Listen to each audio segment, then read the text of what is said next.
नमस्ते, मैं अनीता कुंवर आपका हमारे कार्यक्रम बातें खेती के में स्वागत करती हूँ। आज के कार्यक्रम में हमारे साथ मौजूद है राष्ट्रीय पुरस्कार विजेता श्री कुशलपाल सिरोही जी, जो कृषि के क्षेत्र में एक जाना माना नाम भी है। सर, आपका स्वागत है हमारे शो में। मेहरबानी। सिरोही जी, सबसे पहले तो जानना चाहेंगे आपके कृषि के क्षेत्र में सफ़र की कैसे शुरुआत रही? अनीता जी, 2000 से पहले एक WTO की बात आई थी, विश्व व्यापार संगठन की। जब विश्व व्यापार संगठन भारत का होगा तो दूसरी चीज़ें भारत से बाहर जाएंगी और बाहर की चीज़ें भारत में आएंगी। उस वक्त ये था खाद्यान्न भी बहुत यहाँ आएगा, तो जब वो बाहर का खाद्यान्न आएगा, क्या हमारे खाद्यान्न उनके साथ मुकाबला कर पाएंगे? दूसरी चीज़ें ये थी कि आज किसान की लागत पैदावार ज़्यादा है और उसको बचत कम है। तो हमने उसी वक्त 2000 में एक प्रोग्रेसिव फार्मर क्लब, प्रगतिशील किसान क्लब की हमने गठन किया। मैं उसका अध्यक्ष बना और अच्छे किसानों को हमने अपने साथ जोड़ा। अब किसानों की क्या दिक्कत होती थी वो हमने विभाग तक पहुंचाई और विभाग सरकार की क्या पॉलिसी होती थी वो हमने किसान तक पहुंचाने का काम किया। हमारा उद्देश्य केवल एक ही रहा है कि किसान को किसी तरह उसकी लागत पैदावार घटाई जाए और उसकी आमदनी बढ़ाई जाए, क्योंकि मैक्सिमम जितनी पैदावार किसान कर सकता है वहाँ तक हम लोग पहुँचे हुए हैं। लेकिन उसको हमने रसायन के ऊपर डाल के किया हुआ है। लेकिन आज ऐसा समय आ गया कि हमें रसायन मुक्त खाद्यान्न चाहिए, क्योंकि बाहर से देश से जो भी आएगा वो रसायन मुक्त होगा, और जब बाहर का आएगा तो हमारा उनके सामने रुक नहीं पाएगा। हमारा ना ही क्वालिटी में अच्छा है और ना ही हमारी कीमत में अच्छा है। सर, अगर शुरुआती दिक्कतों की बात की जाए तो क्या क्या समस्याएं थी या रुकावटें थी जो आपके सामने आई? हमने जैसे हमारा ये क्लब की मीटिंगें मंथली होती थी, तो हमारे कृषि के एक्सपर्ट्स जो होते थे उनको हम बुलाते थे सरकार के माध्यम से और हम डिस्कस करते थे। और हमारे सामने एक ये चैलेंज था कि हो सकता है कि हमें ये जो खाद्यान्न है, गेहूँ है, इसको कम करना पड़े। मुझको 2000 के अंदर पहला चौधरी चरण सिंह श्रोमणी किसान पुरस्कार प्राप्त हुआ था और उसके एक साल के बाद मुझे best farmer of the India Babu Jagjivan Ram किसान पुरस्कार मिला। तभी इसी दौरान मुझे प्राइस कमीशन का मेंबर बनाया गया, और जब प्राइस कमीशन का मेंबर बनाया गया तो मुझको एक बार दिल्ली जाने का मौका मिला। वहाँ कमीशन की मीटिंग में मैं था, तो उस वक्त मेरे सामने एक सवाल आया था कि हम हरियाणा और पंजाब से गेहूं की और धान की फसल को कम करना चाहते हैं, उसके लिए हम दूसरी क्या फसल पैदा करें। तो ये हमने सोच लिया था कि ऐसा समय आ सकता है कि गेहूं की पैदावार हमें कम करनी पड़े, तो हम उसकी जगह दूसरी कौन सी लेंगे। तभी एक बीच में निकल के बात आई कि क्यों ना हम गुलाब की पैदा करें। और गुलाब जबकि एक किसान की फसल नहीं है, हम उसको समझते थे एक माली का काम है, लेकिन हमें बताया गया कि इससे आमदनी बहुत ज़्यादा है। तो जिज्ञासा हर किसान की होती है कि पैसा ज़्यादा मिले। तो हमें पता लगा इसका नो हाउ कहाँ से मिलेगा। पता लगा ये हिमाचल के अंदर पालमपुर एक जगह है जहाँ भारत सरकार का इंस्टीट्यूशन है IHBT, वहाँ से इसके बारे में पता लगेगा। हम पहली बार डिप्टी कमिश्नर के माध्यम से IHBT पालमपुर गए और वहाँ जाके हमने कहा कि जी हम गुलाब की खेती करना चाहते हैं। उन्होंने कहा पता नहीं आपकी ज़मीन, आपका वातावरण, आपकी क्लाइमेट इसके लिए ठीक है या नहीं। मैंने कि शुरुआत कर लेते हैं, और वो शुरुआत हमने की तो वो हम उसके अंदर कामयाब हुए। और ये जो गुलाब हमने लगाया था, गुलाब ये भारतवर्ष का गुलाब नहीं था, ये गुलाब बाहर का बुल्गारिया का गुलाब है। दमश्क गुलाब इसको कहते हैं, जिसकी साल में केवल एक बार फसल आती है, और इसी के अंदर मात्र इतर है और तेल है। जब हम इसको निकाल के वहाँ ले गए तो उन लोगों ने जब इसको अपने लेबोरेटरी में टेस्ट किया तो ये क्वालिटी में बहुत अच्छा था। अब हम ले आए, लेकिन आने के बाद हमारे सामने ये दिक्कत थी कि हम इसको बेचे कहाँ। अंततः हम इसको 2 साल तक बेच नहीं पाए, बड़ी दिक्कत थी हमारे सामने। लेकिन मैं साथ साथ ये भी सोचता था कि किसान इतने दिन तक रुक नहीं पाएगा। छोटा किसान मेरे पास ज़्यादा थी, इसलिए मैं बर्दाश्त करता रहा, लेकिन नहीं हुआ, मैं तंग था। तो उसी दौरान यहाँ गवर्नर साहब आए मेरे फार्म के ऊपर, और उन्होंने इसको देखा। मिस्टर किदवई गवर्नर यहाँ के होते थे, और देखने के बाद उन्होंने मुझसे पूछा कि आप इसको कहाँ बेचते हो। मैंने कहा सर मेरे से बड़ी मुश्किल आती है, बिक नहीं पाता। कहा इसको नेट के ऊपर डालो। मैंने कहा सब नेट का और किसान का क्या मेल, नेट को किसान नहीं समझता। खैर उन्होंने बड़ा सहयोग किया और नेट पर डालने के बाद किया। तो इसके ठीक 15 दिन के बाद मुझे सऊदी अरब से टेलीफोन आया कि मिस्टर सिरोही आप इसके गुलाब की खेती करते हो और आप तेल इसका निकालते हो, do you want to sell. मैंने कहा जी बिल्कुल। तो तब उन्होंने कहा ठीक है हम इसको ख़रीदना चाहते हैं, और वो लोग यहाँ आए। यहाँ आने के बाद उन्होंने मेरा तेल देखा, क्वालिटी वाइज बढ़िया अच्छा था।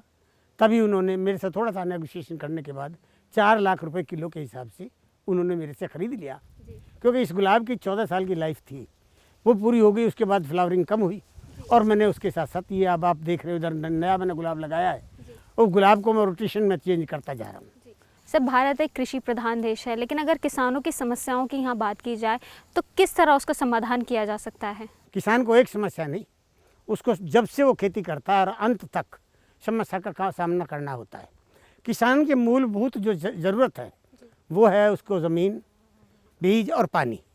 अगर ये तीनों चीज़ किसान को टाइम पर मिल जाती तो वो किसान उनको सबको बड़े अच्छी तरह से खेती कर सकता है। लेकिन हमारे यहाँ दिक्कतें यही होती हैं कि बिजली की बड़ी दिक्कत होती है, समय पर खाद नहीं मिल पाएगा, समय पर दवाई नहीं पाएगी, बढ़िया अच्छी किस्म के बीज नहीं मिल पाएंगे। लेकिन अब किसान बहुत आगे बढ़ चुका है, अपने बीजें तैयार करता है, अपने बिजली के साधन उसने कर लिए हैं और उन धंधों से किसान अपना एक ऐसा किसान फसल चक्र बना ले कि किसान को रोज़ाना आमदनी हो।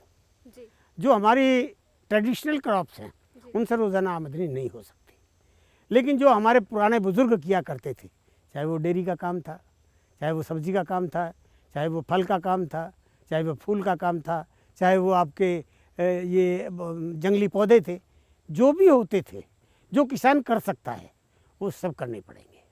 और जब रोज़ाना आमदनी होती रहेगी, अगर आप उसको कैलकुलेट करोगे साल का, तो वो लाखों के हिसाब से बैठ जाता है। सर, अगर जैसे आपने बात की कृषि के जो सहायक धंधे हैं, जो फार्मिंग हम कर सकते हैं, जैसे पशुपालन की आपने बात की, आपने और भी कई कृषि के अलावा जो हमारे किसान इस्तेमाल में ला सकते हैं और अपनी आमदनी एक तरह से कमा सकते हैं।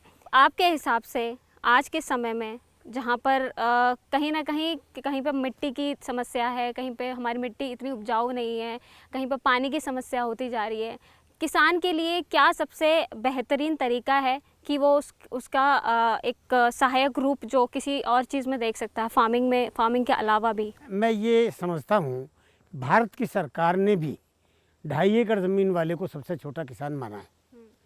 2.5 एकड़ से कम का छोटा किसान नहीं मानते, वो तो खैर किसान है ही नहीं। लेकिन मैं 2.5 एकड़ को भी नहीं मानता। मैं कहता हूँ केवल 1 एकड़ भी किसान अगर ढंग से करे तो वो तब भी उसके अंदर अच्छे पैसे कमा सकता है। यानी मैंने आपको कहा फलदार पौधे, फलदार पौधे का मतलब ये है कि किसान 1 एकड़ के अगर एक किनारे के ऊपर जामुन का पेड़ लगा दे, जामुन 100 रुपये किलो तक बिकती है, क्योंकि शुगर के पेशेंट बहुत खाते हैं। आप 2 आम के पेड़ लगा दो, 2 अमरूद के पेड़ लगा दो, 2 नींबू के पेड़ लगा दो, और खेत के बीच में कहीं आप गेंदा लगा दो, कहीं गुलाब लगा दो, कहीं ऐसी तरह, यानी उसमें ऐसा सर्कुलेशन बना लो कि कोई ना कोई चीज़ आपकी रोज़ाना आती रहे। अगर वो रोज़ाना से 100-200 रुपये की चीज़ बेचता रहे तो उसका वो सर्कुलेशन बन सकता है। अगर वो इस तरह का कोई सर्कल बना के ठीक ढंग से करे, किसान भी पैसे कमा सकता है।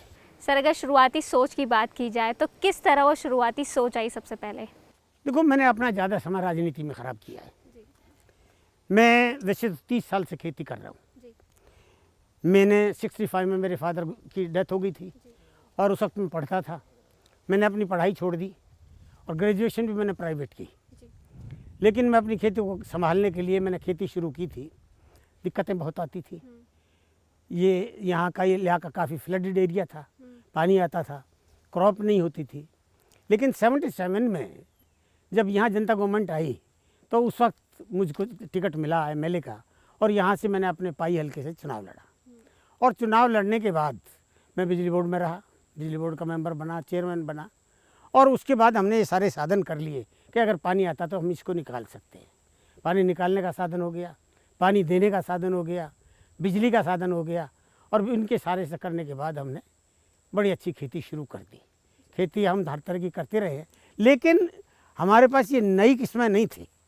लेकिन जब हम पहली बार यूनिवर्सिटी के साथ जुड़े और यहाँ पर हमारे माननीय गवर्नर साहब आए और उन्होंने मेरे सारा फार्म देखने के बाद मुझे कहा कि भाई आपको तो विश्वविद्यालय में होना चाहिए था। मैंने कहा सर, मैं तो एक किसान आदमी हूँ, मेरा विश्वविद्यालय का क्या मेल।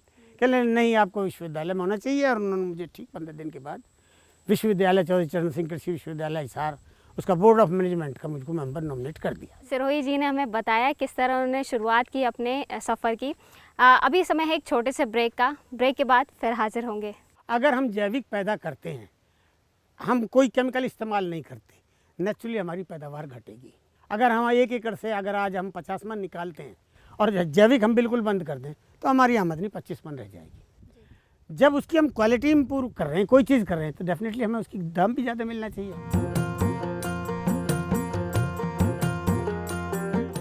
ब्रेक के बाद आपका एक बार फिर से स्वागत है बातें खेती के में, और बातें जारी हैं श्री सिरोही जी के साथ। सिरोही जी, ये बताइए, आपने अपने जो इतना बड़ा फार्म है उसमें आपने किस किस तरह की जो नई नई किस्में वो डेवलप की हैं? हमने कुछ औषधीय पौधे लगाए। हमने ये सोच के किया है कि किसान की वही, जैसे मैं आपको पहले बताता रहा हूँ कि ऐसा फसल चक्र बन जाए कि उसको रोज़ाना आमदनी आती रहे। तो ये जो हमारे फलदार पौधे हैं ये ऐसे हो सकते हैं कि एक समय में सारे पौधों के फल नहीं आता, कभी किसी पे आता, कभी किसी पे। तो हमने उनको भी लगाया और उनके साथ साथ औषधीय पौधे लगाए। जहाँ हम खड़े हैं, आप ऊपर देख रहे हो, एक बैठने का पौधा है। एक वैद्य कहा करते थे कि एक त्रिफला खाओ, अगर पेट की कोई बीमारी है तो उसको दूर भगाओ। तो उसके अंदर 3 ही चीज़ मिलती थी, हैड, बहेड़ा और आंवला। अब बहेड़ा आप ऊपर देख रहे हैं, हैड का पेड़ ये है, आंवला पीछे देख के आए हैं, ये तीनों चीज़ हमारे पास है। और हम इसको तीनों चीज़ों को बना के हम इस त्रिफला बनाते हैं। और त्रिफला बनाने के बाद हम कभी उसको बेचते नहीं हैं, हम उसको किसान को फ्री में देते हैं। तो सर, और किस किस तरह की किस्में यहाँ पे लगाई गई हैं? अभी आप और देखोगे, मैं आपको आगे और दिखाऊंगा पौधे। मैंने बाकी किसान को कहते हैं कि भाई अपने खेत की उसके हिफाजत के लिए खेत के किनारे किनारे बाउंड्री के ऊपर कोई हैज टाइप लगाए, जो हैज टाइप हो। और वो हैज टाइप भी आप बाउंड्री पर लगा लो ताकि आपका कोई नुकसान भी ना हो। और ये मोस्टली सारी चीज़ जंगली हैं। आप इसके ऊपर अगर आप देखोगे फ्रूट, ये करौंदा है, शरबती करौंदा, ये नेचुरली रेड कलर का है। और ये आप मार्केट में अगर देखेंगे तो डुप्लीकेट चेरी अगर आप देखें तो वो डुप्लीकेट चेरी इसी से बनती है। इससे आप अचार भी बना सकते हैं, इससे आप चेरी भी बना सकते हैं, और इसके अंदर बहुत बड़ा कोई खर्चा नहीं है। जितना आंवला इतनी अगर आप उसमें चीनी मिला देंगे तो वो चेरी बन जाएगी। इसके अलावा सर, मैं देख रही हूँ काफ़ी सारे एक लाइन में इधर भी और इधर भी दोनों काफ़ी बड़े बड़े फार्म, अपने जो फार्म के अंदर अपने किस्में लगाई गई हैं। सर ज़रा बताइए इनके बारे में, क्या क्या है? मैंने आपको पहले भी बताया था कि ये बाउंड्री के ऊपर है, यानी किसान को जो खेती करना चाहता हो, जो भी फसल करना चाहता हो, वो बीच में कर सकता है। जैसे मेरे भी बाग के अंदर खड़ी हुई है, दूसरी फसलें आप लगा सकते हो। बाकी चीज़ें जितनी भी हमने लगाई है बाउंड्री पर लगाई है। ये आपने बहेड़ा देखा है, ये आपने करौंदा देखा है, इधर आप अमरूद देख रहे हैं, फलदार पौधा है, कहीं नींबू लगे हुए हैं, सामने ये मौसमी लगी हुई है, मौसमी पे सख्त फ्लावरिंग आई हुई है। अमरूद, अब अमरूद चलने वाला है, जैसे ही अमरूद ख़त्म होगा मौसमी आ जाएगी, मौसमी ख़त्म होगी तो तीसरी कोई फल आ जाएगा। तो ये एक रूटीन बना रहता है लगातार। सिरोही जी, अगर किसी छोटे ही स्तर पर किसी किसान को ऐसे ही फार्म की शुरुआत करनी हो तो वो कैसे करे? मैं कहता हूँ, मैंने आपको भी बताया था कि 1 हेक्टेयर वाला छोटा किसान होता है। मैं 1 एकड़ वाले को छोटा मानता हूँ। 1 एकड़ के अंदर 8 कनाल होती हैं, 8 हिस्से होते हैं कि कनाल के। आप बाउंड्री के ऊपर तो ये फलदार पौधे, चाहे जामुन है, चाहे अमरूद है, चाहे आंवला है, चाहे केला है, ये कोई भी चीज़ है, चाहे करौंदा है, ये आप बाउंड्री पे लगाइए। जो आपके 8 कनाल हैं उसमें 1 कनाल में आप गोल्डमेरी लगा दीजिए। आजकल वो तो हर तरह के मौसम में कामयाब है। एक में आप गुलाब लगा दीजिए। गुलाब के बाद आप अपनी जो खाने की फसलें हैं वो आप लगाओ, गेहूँ लगाओ, चना लगाओ, चारा लगाओ, जो चाहो लगाओ। उससे भी आप इतना कमा पाएंगे कि जितना आप 2.5 एकड़ से कमाएंगे। सिरोही जी, कीटनाशकों का प्रयोग बहुत तेज़ी से बढ़ता ही जा रहा है, तो ये किस तरह और किस हद तक हमारी खेती को क्षति पहुंचा सकता है? हमने इतना ज़्यादा फर्टिलाइज़र को डाला कि जो हमारे ऑर्गन्स थे ज़मीन में, जो तत्व थे, वो हमने जिस वक्त 7% हुआ करते थे, आज वो 1 और 2% पर रह गए। आज ऐसा समय आ गया है कि हमें रासायनिक को बदलना पड़ेगा। अब हम किसान को यही चीज़ समझा रहे हैं कि भाई आप क्वालिटी की तरफ आओ, अच्छे पैसे में बिकेगी। रसायन को आप आहिस्ता आहिस्ता छोड़ते चलो, तो रसायन को छोड़ना पड़ेगा। अब क्वालिटी की चीज़ें पैदा करनी पड़ेंगी। तो कहीं ना कहीं रसायनों के प्रयोग से ज़मीन की उर्वरकता काफ़ी क्षति पहुंची है। के प्रयोग से हमने जो हमारे मित्र कीट थे, जो हमें पैदावार में हमारे सहयोग करते थे, हमने उनको मार दिया। और आज हालात ये है कि उन्हीं को पैदा करने के लिए सरकार को एक परिश्रम करना पड़ रहा है। जो ज़मीन को फर्टाइल करते थे, वर्म्स होते थे, वो वर्म्स हमने मार दिए नीचे ज़मीन डाल डाल के। आज हम उन वर्म्स को पैदा कर रहे हैं। जो हमारे गिद्ध हुआ करता था, गिद्ध जो आदमी की जो जितने भी हमारे पशु और चीज़ होते थे उनको ख़त्म करते थे, आज गिद्ध खत्म हो गए, आज कौवा ख़त्म हो गया है, आज मोर ख़त्म हो गया है, आज हिरन ख़त्म हो गया है। ये केवल हमारे रासायनिक के दुष्प्रयोग से हुआ है। अगर आज कोई भी आदमी अपने आप को स्वस्थ समझता हो और वो थॉरली जाके अपना मेडिकल चेकअप कराए तो डेफिनेटली उसमें किसी ना किसी चीज़ की कमी पाएगी। क्योंकि हम खा क्या रहे हैं। किसान की सबसे पहले सोच होती है बीज, बीज के लिए वो भागा फिरेगा और उसको ये होगा कि बाद में यूनिवर्सिटी से ख़रीदो, सरकारी दुकान से ख़रीदो ताकि बढ़िया मिले।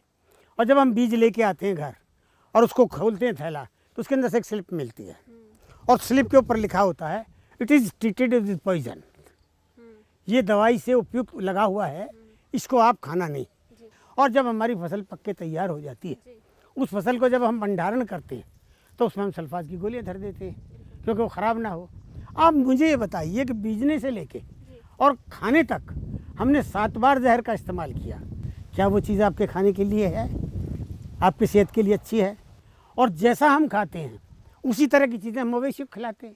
सर, अगर मैं जैविक खेती की बात करूं तो आजकल काफ़ी हद तक लोगों का झुकाव जो है जैविक खेती की, रुझान जो उनका जैविक खेती की ओर बढ़ता जा रहा है। यहाँ पर किस तरह से उस क्षेत्र में काम किया जा रहा है? अगर हम जैविक पैदा करते हैं, हम कोई केमिकल इस्तेमाल नहीं करते, नेचुरली हमारी पैदावार घटेगी। अगर हम 1 एकड़ से अगर आज हम 50 मन निकालते हैं और जैविक हम बिल्कुल बंद कर दें तो हमारी आमदनी 25 मन रह जाएगी। जब उसकी हम क्वालिटी इम्प्रूव कर रहे हैं, कोई चीज़ कर रहे हैं, तो डेफिनेटली हमें उसकी दाम भी ज़्यादा मिलना चाहिए। बातें यूं ही जारी रहेंगी। अभी वक्त तो चला है एक छोटे से ब्रेक का, ब्रेक के बाद फिर हाजिर होते हैं। ये जो शुगर के मरीज़ होते हैं जी ये उसके लिए है, जी और होम्योपैथिक के अंदर कोई भी दवा ऐसी नहीं है कि शुगर वाले मरीज़ को ये ना खिलाई जाए। जी। आप इसको केवल मुंह में रखोगे, एक बार हल्का सा भी चबाओगे तो उसके बाद ये आपके जितना भी शरीर के अंदर मीठा गया है उस मीठे को डाइल्यूट कर देगा। ब्रेक के बाद आपका एक बार फिर से स्वागत है बातें खेती के में, और हमारी बातें जारी हैं सिरोही जी के साथ। सिरोही जी, ये बताइए, अगर कमर्शियल सक्सेस की बात करें एक फार्मर के लिए तो क्या क्या तरीके हैं? आप कमर्शियल की, आप हर चीज़ की कमर्शियल कर सकते हो। जैसे मैंने शुरू में आपको आंवला बताया, अगर आप आंवले को बाय प्रोडक्ट में बना लें, चेंज कर दें उसकी फॉर्म, चाहे उसका मुरब्बा बना लें, चाहे उसका अचार बना लें, तो आप ये देखिए कि उसकी कीमत 4 गुना बढ़ जाती है। किसान को एक तरह से व्यापारी बनना पड़ेगा। आंवले की जो चीज़ें चाहें आप बना के बेच सकते हो, करौंदे का जो चाहें आप बना के बेच सकते हो। और ये आप रुद्राक्ष के पौधे के नीचे आप खड़े हैं, देख रहे हैं, ये रुद्राक्ष इसके ऊपर लगे हुए हैं। ये रुद्राक्ष आप तोड़ के अगर एक रुद्राक्ष भी आप बेचो, वैसे ये जितने भी औषधीय पौधे हैं ये हर चीज़ किसान के, आदमी के साथ जुड़े हुए हैं, बड़े गुणकारी हैं। मैंने आपको जैसे अभी बताया कि प्रकृति ने इंसान के लिए हर चीज़ पैदा की है और वो नेचर ने दी हुई हैं, यहाँ पर हैं, लेकिन हम लोग उनको जानते नहीं हैं, समझते नहीं हैं। अगर वास्तव में हम उनको समझें और देखें तो किसान या कोई भी आदमी हो वो घर के अंदर ही अपने इलाज कर सकता है। जो नई जनरेशन है उनका इतना जुड़ाव नहीं है खेती से। उस अगर पर्सपेक्टिव में बात करूं तो किस तरह से हम यंग जनरेशन को एक तरह से जुड़ाव कहूं तो उसको मिला सकते हैं? मैंने अभी आपको बताया कि अभी तक जो खेती है वो कोई प्रॉफिट का धंधा नहीं है, इसीलिए नई जनरेशन इसकी तरफ नहीं जाना चाहती। अगर हम नई टेक्नोलॉजी, नई इस तरह के इम्प्लीमेंट्स हम ये कर दें डेवलप कि हमें आम एक छोटी सर्विस से अच्छी ज़्यादा पैदावार इसमें मिल सकती है, तो किसान इसकी तरफ नई जनरेशन आएगी। मैं आपको आज बहुत से ऐसे एग्जांपल दे सकता हूँ कि जो एग्रीकल्चर ग्रेजुएट्स हैं उन्होंने सर्विस नहीं की लेकिन नई टेक्नोलॉजी से खेती शुरू कर दी है।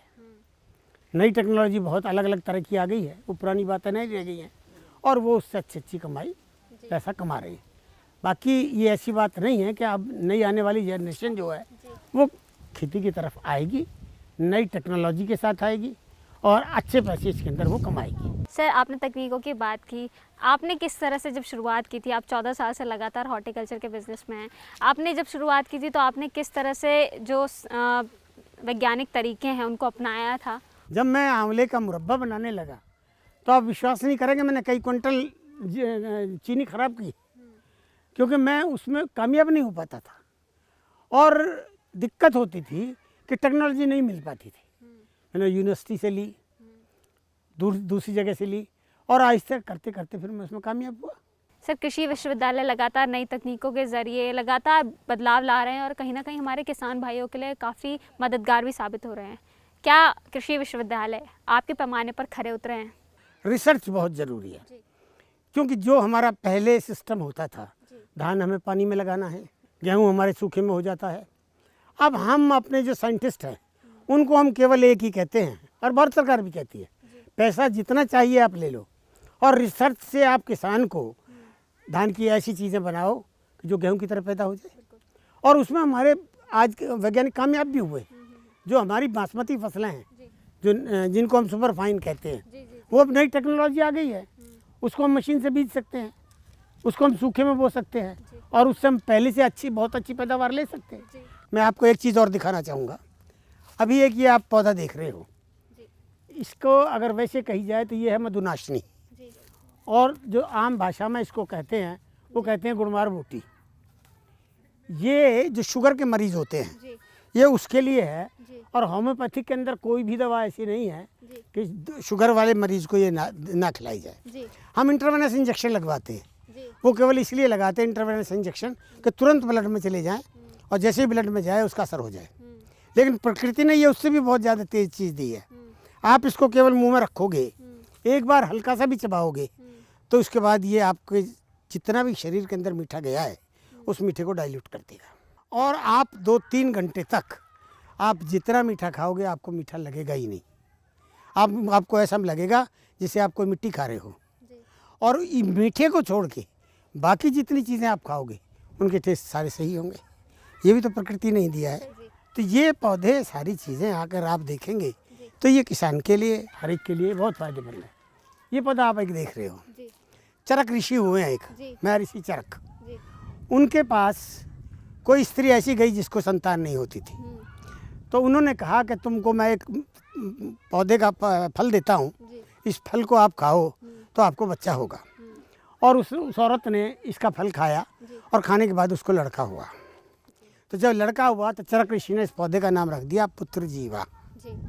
पुत्र जीवा है ये, अब आप पौधे देख रहे हैं, ये नीचे इसकी पुत्र जीवा लगा हुआ है। आज के समय में कृषि शिक्षा कितनी ज़रूरी है? कृषि शिक्षा तो देखो, अगर आम आदमी का पेट भरना है, इंसान को जीवित रखना है, तो कृषि की तरफ तो आपको जाना पड़ेगा। और कृषि के लिए विश्वविद्यालय से नई नई टेक्नोलॉजी देखनी पड़ेगी। उनका काम रिसर्च का है, हमारा काम प्रसार उसका है, बढ़ाने का। वो हमें ज्ञान देंगे, उसको हम यहाँ बढ़ाने का काम करेंगे। सर, क्या संदेश आप देना चाहेंगे देश भर के किसानों के लिए? मैं किसानों को कहता हूँ कि आप अच्छी किस्म की फसलें पैदा करो, आप एक तरह से व्यापारी बनो, आप आलकसी ना हो के नए ढंग से अच्छा काम करो। और जो जिस तरह से पंजाब के लोग कहते हैं कि दब के बा और अच्छा खा, तो इसलिए आप खाओ, आपकी सारी चीज़ें, आपके सारे खर्चे भी पूरे होंगे, आपकी आमदनी भी बढ़िया होगी। तो आलस मत करिए और खूब मेहनत करिए। धन्यवाद सर आपका हमारे शो में आने के लिए। शुक्रिया। तो ये थे सिरोही जी, जिन्होंने हमें जानकारी दी कैसे शुरुआत की उन्होंने अपने खेती के सफ़र की, और साथ ही साथ कैसे देश भर के किसान खेती के ज़रिए अपनी आमदनी बढ़ा सकते हैं। आज के बातें खेती के कार्यक्रम में बस इतना ही। आप अपने सुझाव हमें स्क्रीन पर दिए इस पते पर भेज सकते हैं। तब तक के लिए दीजिए इजाज़त। धन्यवाद।